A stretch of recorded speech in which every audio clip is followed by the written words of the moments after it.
नमस्कार दोस्तों, स्वागत है आपका टीचिंग लर्नर्स में। मैं सितांशु श्रीवास्तव एक बार फिर उपस्थित हूँ आपके लिए एक नया टॉपिक लेकर। आज का टॉपिक है टैक्स यानी कि कर। किसकी बात हो रही है? कर, जो कि सुपर टेट में दिया गया टॉपिक है। ठीक है, सबसे पहले हम बात कर लेते हैं कर यानी टैक्स क्या होता है। क्या है? कर एक ऐसा भुगतान है जो आवश्यक रूप से सरकार को उसके बनाए गए कानूनों के अनुसार दिया जाता है। कानूनों के अनुसार यानी कि जैसे कोई भी एक तो सबसे पहले आपका आयकर हो गया कि आपको कितने रुपए तक कितने परसेंट का टैक्स देना है। दूसरा, जैसे आपका किसी भी सामान पे कोई भी टैक्स दिया जाता है तो किस सामान पे कितना टैक्स दिया जाएगा, इस तरीके के टैक्सेस आपके आ गए कि जो गवर्नमेंट ने रूल बना रखे हैं उसी के अकॉर्डिंग आपको क्या करना है, भुगतान करना है। वो कर देना है, किसको देना है? सरकार को देना है। ठीक है, अब ये दो तरीके के आपके हो गए। ठीक है, जो कि हम नीचे बताएंगे। अभी सबसे पहले देखते हैं कि करापात यानी कि इंसिडेंस ऑफ टैक्स क्या होता है। इंसिडेंस ऑफ टैक्स में क्या है? वह बिंदु यानी कि वह व्यक्ति जहाँ कर लगता हुआ दिखाई दे, जहाँ ऐसा पता चलता है कि कर लग रहा है, उसे करापात कहते हैं। जैसे एग्जांपल के लिए, आज किसी वस्तु पर, किस पे? किसी वस्तु पर अगर जीएसटी क्या लग रही है? जीएसटी की वृद्धि की जाती है। जैसे अब सपोज कि किसी उस पर 14% का है, उसको उठा के 28% के कैटेगरी में डाला जाता है, तो क्या होगा कि की जाती है तो इसका करापात किस पे पड़ गया? दुकानदारों पर पड़ गया। किस पे पड़ गया? दुकानदारों पे पड़ गया पर होता है। अर्थात यहाँ करापाती बिंदु जो होगा वो कौन होगा? दुकानदार होगा। यानी कि जो करापात पड़ेगा, जो टैक्स लगेगा वो किसके ऊपर लग रहा है? दुकानदारों के ऊपर लग रहा है। तो वो क्या हो गया? करापात हो गया। ठीक है, अब कराघात नया पॉइंट आता है हमारा। कराभाग, ये कराघात यानी कि इम्पैक्ट ऑफ टैक्स। क्या है? जब कोई कर लगाए जाने के बाद, क्या उपरांत यानी कि बाद, उस कर का भुगतान जो करता है उस बिंदु को कराघात कहते हैं। तो कराघात हुआ माना जाता है। जैसे कराघात क्या होता है? इसको उपभोक्ता चुकाता है। उपभोक्ता चुकाने का मतलब, जैसे मैंने कहा कि कोई भी वस्तु बनती है तो उसको फैक्ट्री कहीं प्रोडक्ट बनाया गया, तो उत्पादक ने बनाया और दुकानदार ने बेचा, तो इन दोनों को ये टैक्स नहीं चुकाना पड़ा। चुकाना किसको पड़ता है? जो उपभोक्ता होता है यानी ग्राहक होता है, उसको चुकाना पड़ता है। यह कराघात जो है वो उपभोक्ता चुकाता है, ना कि उत्पादक या दुकानदार। ठीक है, अब टैक्सेस आपके दो टाइप के हो गए मेनली। कौन कौन से? एक प्रत्यक्ष कर, दूसरा अप्रत्यक्ष कर। प्रत्यक्ष कर यानी कि डायरेक्ट टैक्स। डायरेक्ट टैक्स क्या होता है?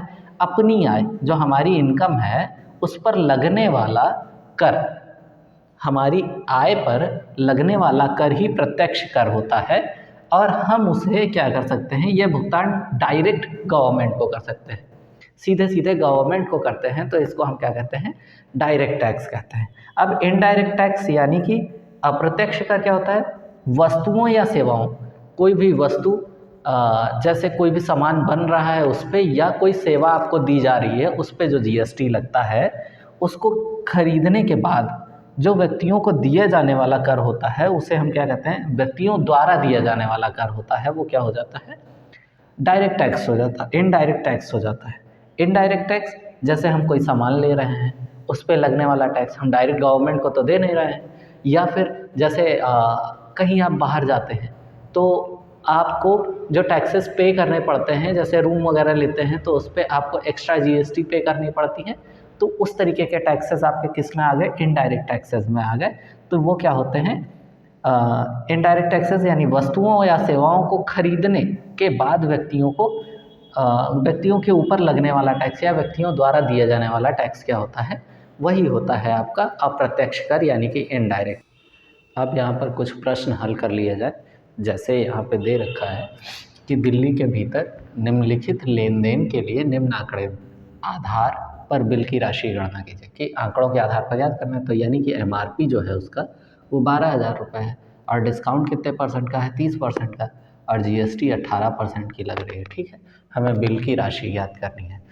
तो यानी कि आपको डिस्काउंट मिल चुका है, तो जो डिस्काउंट मिलेगा,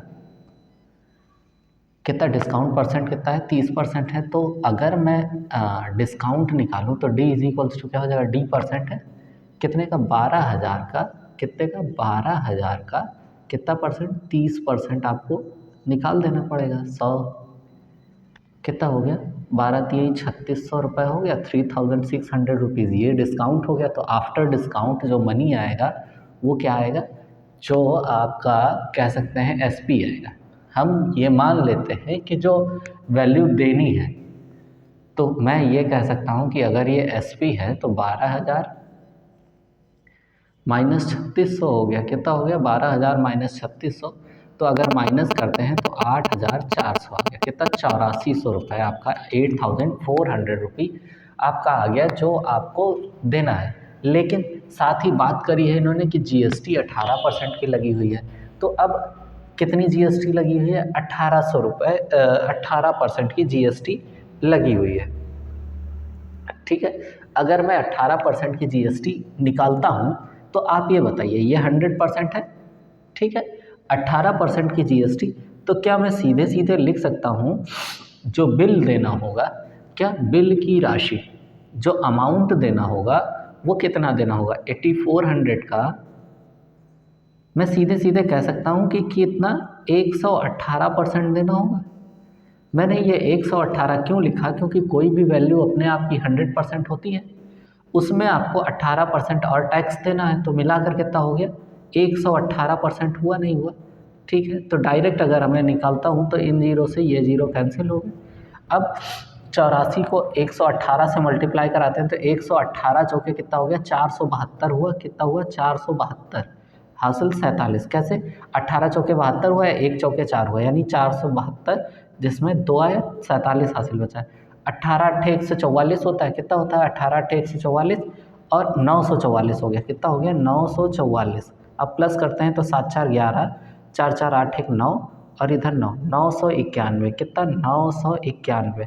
कितना आ गया, 99 12। कितना आ गया, 99 12, 9,912 रुपये आपको पे करने पड़ेंगे। कितना पे करना पड़ेगा, 9,912 रुपये आपको पे करने पड़ेंगे। ठीक है, क्लियर हुआ। एक बार मैं फिर से समझा दे रहा हूँ आपको कि डिस्काउंट सबसे पहले निकाल लेंगे कि कितना, 30% का आपको मिल रहा है। तो 12,000 पे 30% का डिस्काउंट 3600 रुपये हो गया। ठीक है, अब 3600 रुपये यानी कि आपके लिए जो वैल्यू है जिस पे टैक्स लगना है, तो वो कितना हो जाएगा, वो हो जाएगा 12,000 माइनस 3600 यानी 8400 रुपये पे आपको बिल पे करना है, सॉरी जीएसटी देना है। तो जीएसटी 18% है और कोई भी वैल्यू अपने आप का 100% होती है तो उसमें 18% ऐड कर दिए तो 118 हो गया। कितना हो गया, 118। अब 8400 का 118% अगर निकालते हैं तो आपका आ जाता है 99 12, 9,912 रुपये। ठीक है, जो उसको पे करने पड़ेंगे बिल के रूप में। ठीक है, अब एक क्वेश्चन है नेक्स्ट, पंकज ने अपने परिवार के लिए स्वास्थ्य बीमा पॉलिसी ली। कितने, 900 रुपये उसने SGST के रूप में दिए। इस पॉलिसी के लिए उसके जो भुगतान किए गए कुल वार्षिक प्रीमियम का पता लगाएं। GST 18% की है, तो फार्मूला क्या होता है कि GST is equals to SGST plus CGST। कितना, CGST। ठीक है, तो सपोज कर लेते हैं कि GST हमारा X है। ठीक है, और साथ ही साथ यहाँ X का 18% दे रखा है। कितना दे रखा है, 18%, जो कि SGST कितना, 900 रुपये दे रखा है। कितना दे रखा है, SGST हमको कितना दे रखा है, 900 रुपये दे रखा है। और SGST और CGST इक्वल होते हैं। क्या होते हैं, इक्वल होते हैं। तो अगर यहाँ पर पहले से 900 रुपये दे रखा है, क्या दे रखा है, 900 रुपये SGST है, तो ये 900 था और CGST भी उतना ही मिलेगा। तो इस यहाँ क्या हो गया, X का 18% बराबर 1800 हो गया।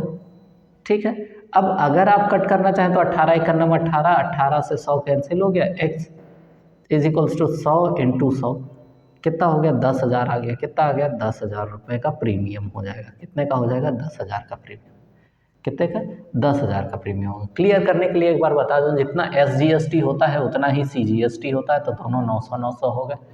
X का 18% आपका GST था, यहाँ से X की वैल्यू निकल के आ गई, यानी कि आपकी GST होगी कितनी। भाई GST किस पे लगेगी, किसी भी वैल्यू पे लगेगी, और वैल्यू क्या है, प्रीमियम जो वार्षिक होगा उसी पे तो लग रही है। तो यानी कि प्रीमियम आपका कितना 10,000 रुपये का है। कितना का भरेगा वो, 10,000 रुपये का भरेगा। ठीक है। ये जो थर्ड क्वेश्चन है ये है, मेरठ में एक दूर संचार सेवा कर का चालान कितने रुपए द्वारा प्रदान की गई सेवाओं की लागत कितने, 750 रुपये। कितना है, 750 रुपये। और जीएसटी दर आपकी 18% है। कितने परसेंट है, 18% है। तो बिल की राशि ज्ञात करना है। किसकी राशि ज्ञात करना है, बिल की राशि ज्ञात करना है।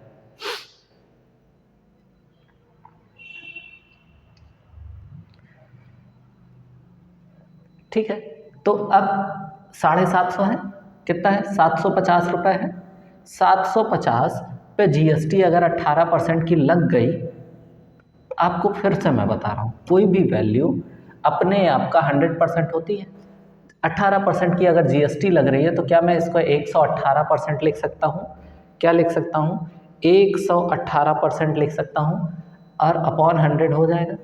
इस जीरो ने इस जीरो को कैंसिल करेगा, 5, 15 पचे 75, और 5 दूनी 10, 2 पंचे 10, 2 नवा 18। ठीक है। 15 नवैया 135, हासिल आया 13, 15 पचे 75 और 13 88। कितना, 885 रुपये। कितना, 885 रुपये, जो कि हमारा आंसर हो जाएगा। ठीक है।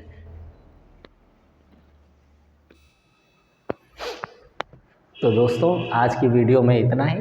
अगर आपको वीडियो अच्छी लगी है तो प्लीज़ लाइक, सब्सक्राइब एवं शेयर ज़रूर करें। अगली बार हम आपको एक नए टॉपिक के साथ मिलेंगे। अगर आपको वीडियो अच्छी लगी है तो शेयर करने के साथ साथ आप मेरी इसकी वीडियोस की प्लेलिस्ट बनी हुई है चैनल पे, वहाँ से आप वहाँ विज़िट करके आप अदर वीडियोस भी प्राप्त कर सकते हैं, और साथ ही साथ आप टेलीग्राम चैनल भी विज़िट कर सकते हैं। धन्यवाद।